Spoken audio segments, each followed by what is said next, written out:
লক্ষ্মীর ভান্ডার কোথায়? তাদের টাকাটা তাদের ব্যাংকের অ্যাকাউন্টে পৌঁছে যাবে। তাদেরও অনেকের হাতে আজকে টাকা তুলে দেওয়া হলো। এখন থেকে এ ধরনের ঘটনা ঘটলে সঙ্গে সঙ্গে 5 লক্ষ টাকাও তারা পাবেন এবং চাকরিও পাবেন। আমরা 2011 থেকে এখনো পর্যন্ত টোটাল অ্যাপ্লিকেশন পেয়েছি 738 জন, এবং সেই জন্য 1000 পোস্ট ক্রিয়েট করা হয়েছে। আপনারা শুনলে খুশি হবেন, রঘুনাথপুরে 72,000 কোটি টাকার ইনভেস্টমেন্ট হচ্ছে পুরুলিয়ার। আগামী দিন পুরুলিয়ার লোকেরাই অন্য জেলার লোকেদের চাকরি দেবে, তার কারণ এত ইন্ডাস্ট্রি এখানে হচ্ছে। আজকে দেখছেন সাম স্টিলের মালিক এখানে আছেন। প্রায় 600 একর জমি আমরা দিয়েছিলাম, অতি অল্প সময়ের মধ্যেই 1,500 কোটি টাকার প্রকল্প আজকে আমরা উদ্বোধন করলাম। আজকে আপনারা জেনে রাখুন, দীর্ঘদিন 100 দিনের কাজ করেছে, টাকা পায়নি, তাদেরও অনেকের হাতে আজকে টাকা তুলে দেওয়া হলো।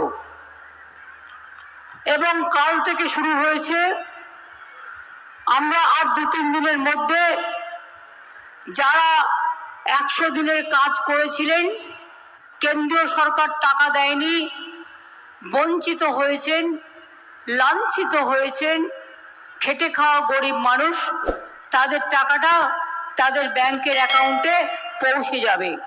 3-4 দিনের মধ্যে অলরেডি অনেকগুলো পৌঁছে গেছে। আমরা 1000 ফরেস্ট ভলেন্টিয়ার নিচ্ছি, এবং আমি মনে করি জঙ্গল আদিবাসীদের অধিকার,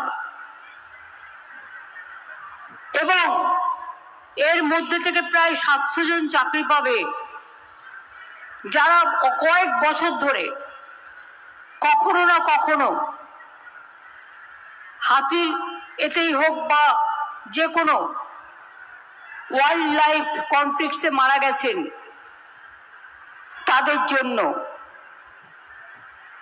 তারা 12,000 টাকা করে পার মান্থ মাইনে পাবেন 60 বছর বয়স পর্যন্ত। এবং আমরা মনে রাখবেন, 100 দিনের কাজের টাকা ওটা 21 লক্ষ নয়, এটা সেন্ট্রাল গভর্নমেন্টের পোর্টাল থেকে নিয়েছিলাম আমরা। এখন আমরা দেখতে পাচ্ছি ওটা প্রায় 50 লক্ষ, এবং এই 50 লক্ষ মানুষকে মনে রাখবেন, আমরা আর 2-3 দিনের মধ্যেই তারা যে কাজ করেছিলেন টাকা পায়নি, সেই টাকা পেয়ে যাবেন। আমরা দিল্লিকে বলবো, ভোটের সময় জবাব দেবেন, কেন 100 দিনের কাজের টাকা দেননি? क्यों आपने 100 दिन का काम का रुपया नहीं दिया? गरीब लोगों को, आदिवासी लोगों को, कुर्मी को, लोधा को, सबर को, बागदी को, बाउरी को, मुंडा को, कितना सारे है, हिंदू, मुसलमान, শিখ, খ্রিস্টান, কত জনজাতি আছে, কাউকে দেননি। हमने तैयार किया। মনে রাখবেন,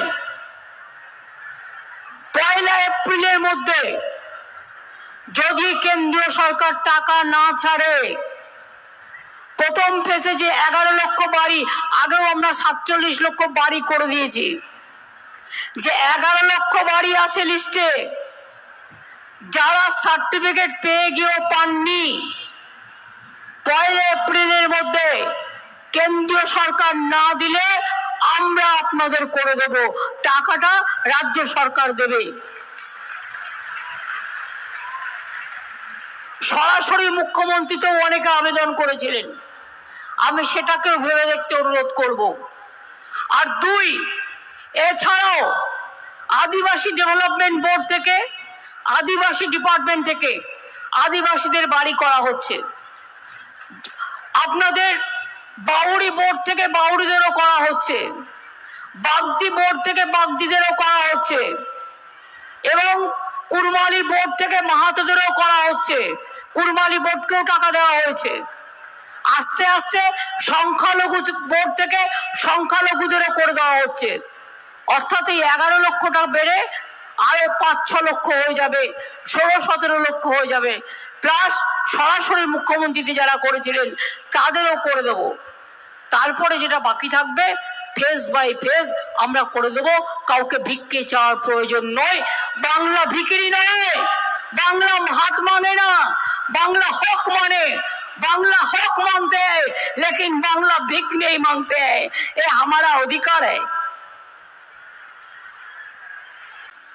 আমি আপনাদের বলবো লক্ষ্মীর ভান্ডার কোথায়, মা বোনেরা কোথায়, হাত তুলুন তো।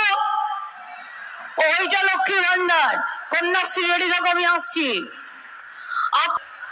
সারা জীবন পাবেন এবং যখন আপনাদের বয়স 60 বছর হয়ে যাবে তখন অটোমেটিক্যালি এটা ওল্ড এজ পেনশনে চলে যাবে লক্ষ্মীর ভান্ডার 2, অর্থাৎ যতদিন বাঁচবেন ততদিন পাবেন।